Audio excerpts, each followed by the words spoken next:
नमस्कार, मैं हूं आपके साथ अंजना शर्मा और आप देख रहे हैं रीड न्यूज। आइए बढ़ते हैं आज की खास खबर की ओर। आरकोट बांगन क्षेत्र में कोठी गार्ड पट्टी की स्थिति दयनीय है, नहीं ले रहा है कोई सुध। अगर आज मोल्डी गांव में नहीं खुलती रोड तो पड़ जाते खाद्यान्न के लाले।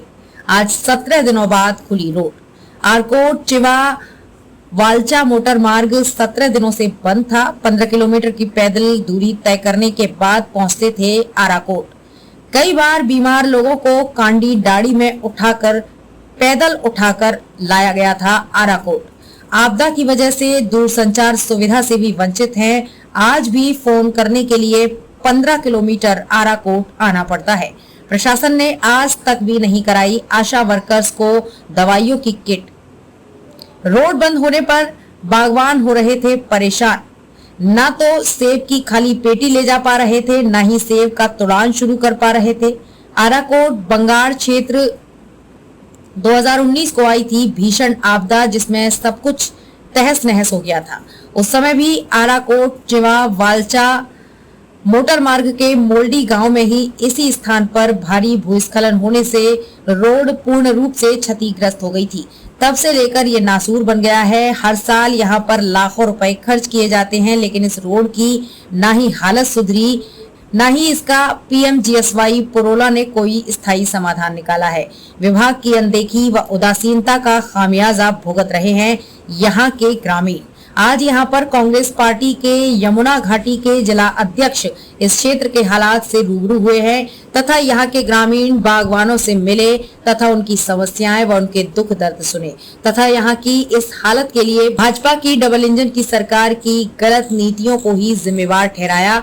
वो यहाँ के क्षेत्रीय विधायक पर भी यहाँ की अनदेखी का आरोप लगाया।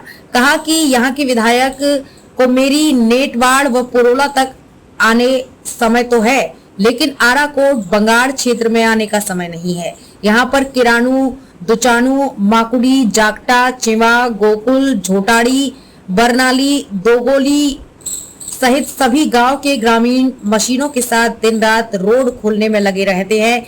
इसी का परिणाम है कि आज 17 दिन बाद खुल पाई मोल्डी गांव में रोड। सीधा सीधा ये जो डबल इंजन की आप लोग सरकार बताते हो, ये बार बार जो डबल इंजन की सरकार बोलते हैं, मैं इन्हें कहूँगा बिना विज़न की सरकार। इनके पास कोई विज़न नहीं है और मेरा आरोप है और मीडिया के लोगों से मैं कहना चाहता हूँ कि ये सरकार तक ये आवाज़ आप लोग पहुँचाइएगा कि मैं आरोप लगा रहा हूँ इस सरकार पर, क्योंकि इनके पास अगर विज़न होता, ये डेंट, ये जो दंश इस घाटी के अंदर लगा है, इसको लगभग 4 वर्ष 18 अगस्त को 4 वर्ष पूर्ण होने वाले हैं। अगर ये सरकार जागरूक होती और इसके पास कोई विजन होता तो आज ये दशा और ये दुर्दशा इस घाटी की नहीं होती। तो आप इस पर क्या पुष्टि करें, सरकार पर क्या आरोप लगाएंगे या क्षेत्रीय विधायक पर? क्षेत्रीय विधायक ने भी यहाँ की आने की अनदेखी की है, इस पर आप क्या कहना चाहेंगे? यहाँ के जितने भी जनप्रतिनिधि हैं, मैं उन सबसे कहना चाहता हूँ कि अगर आप लोग जागरूक होते और ये सरकार इस क्षेत्र की इस तकलीफ को, इस दर्द को महसूस कर पाती तो 4 वर्षों से जो ये हालत इस घाटी की और क्षेत्र की यथावत है, ये हालत बरकरार नहीं रहती। और मैंने अभी भी कुछ दिन पूर्व माननीय जिलाधिकारी महोदय से निवेदन भी किया था। मैंने कहा था कि क्षेत्र के अंदर ना तो कोई कम्युनिकेशन व्यवस्था है, ना लोगों से संपर्क हो पा रहा है, ना ही आपके पास अभी तक मेडिकल की ऐसी व्यवस्था है कि अगर किसी गाँव में कोई बीमार पड़ गया तो आपके पास ना तो किसी आशा वर्कर के पास कम से कम फर्स्ट एड के रूप में कुछ ऐसी किट तो भिजवाइए। आज भी मैंने बात की है, कुछ आशा वर्कर से मुझे रास्ते में मिली है और मैं अभी पहुंचा हूं, तो अब तक किसी आशा वर्कर के पास ऐसी कोई व्यवस्था उपलब्ध नहीं है। मैं इसमें पिछले 1 हफ्ते से यहीं पर हूँ और लगातार इस पर प्रयास किया गया खोलने का, और इसमें बड़े बड़े बोल्डर थे जो कि हैवी लैंडस्लाइड हुआ था, जिस कारण इसमें विलम्ब हुआ और मशीनें सारी हमने हायर की है और हमने एक मशीन सावधानी से बनी और हम 3 मशीन लगाने में कामयाब हुए। तो इसको हम प्रॉपर कल भी खोल दिया था हमने और परसों भी खोल दिया था, लेकिन ऊपर से लैंडस्लाइड होने के कारण बार बार हैवी लैंडस्लाइड हुआ, उससे बार बार बाधित हुआ। आज हम अंततः इसे खोलने में सक्षम हुए। तो आगामी और हमारे क्षेत्रीय प्रतिनिधियों की भी, सरकार की भी लापरवाही रही है। 16 दिन हो चुके हैं, आज दुकानों में राशन नहीं रहा। हमारी छोटी छोटी दुकानें, उन पर अब नमक तक नहीं मिलने वाला है एक दिन में। अगर आज कुछ रोड खुल गया तो आज भी अभी इस हालत में देख रहे हैं आप, ये तो अभी बंद हो जाएगा, यहाँ कोई ना कोई दब जाएगा। हमें सरकार से और प्रतिनिधियों से निवेदन है कि इसका कुछ कलेक्टर इतना करे कि 10 दिन में हमारा सेब सीजन शुरू होने वाला, जो कि हमारा ये क्षेत्र सेब पर ही निर्भर है। साल भर की हमारी वही रोजी रोटी है और उस पर ही निर्भर है। अगर सरकार इस पर अमल नहीं करेगी तो हमारा सेब यहीं सड़ जाएगा और हमारे क्षेत्र के 15-20 गांव जो है उसी पर निर्भर। आज आप देख सकते हैं मोटर रोड सुचारू हुई है और 16 दिन तक शासन प्रशासन द्वारा हमारे क्षेत्र की सुध नहीं ली गई।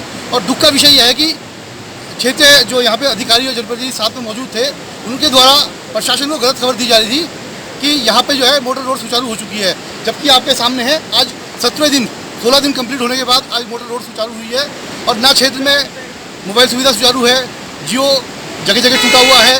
जियो के जो कर्मचारी थे रात भर हमारे साथ थे और जब समय था कि वो ठीक होने वाला है, उन्हें फ़ोन करके प्रेशर से उनको बुला लिया गया, अन्य जगह ले गए। और यहाँ पे जो BSNL की स्थिति आपके सामने है, यहाँ BSNL पूरी तरह ठप है, जबकि BSNL का टावर सुचारू है। इसके बाद भी जानबूझकर टावर को बंद किया जा रहा है। क्षेत्र अधिकारी तो अब PMGSY वाले जो है जेई साहब लगातार तब से बने हैं, चौहान जी, और मेरे हिसाब से SDO साहब ये भी बराबर रहते हैं। और लगे तो हैं सब, अब अपनी उससे मशीनें भी चली हैं, लेकिन बारिश के कारण जब बारिश हुई है तब उस टाइम मशीन वालों ने काम नहीं किया। अब ऐसे में कौन अपनी जान को जोखिम में डालेगा। बाकी मेहनत तो गांव वाले कर रहे हैं, सारे कोऑपरेट कर रहे हैं, ऐसा नहीं है। अब जब DM साहब को हमने इन्फॉर्मेशन करी उसके बाद अधिकारी भी आ रहे हैं, पटवारी जी आए हैं, तहसीलदार साहब आए हैं, बाकी सभी लोग लगे हैं, क्षेत्र के लोग सब दिन रात लगे हैं। खबरों में अब तक के लिए बस इतना ही। फिर होगी आपसे मुलाकात कुछ ऐसी ही खास खबरों के साथ। तब तक के लिए नमस्कार और देखते रहिए रीड न्यूज।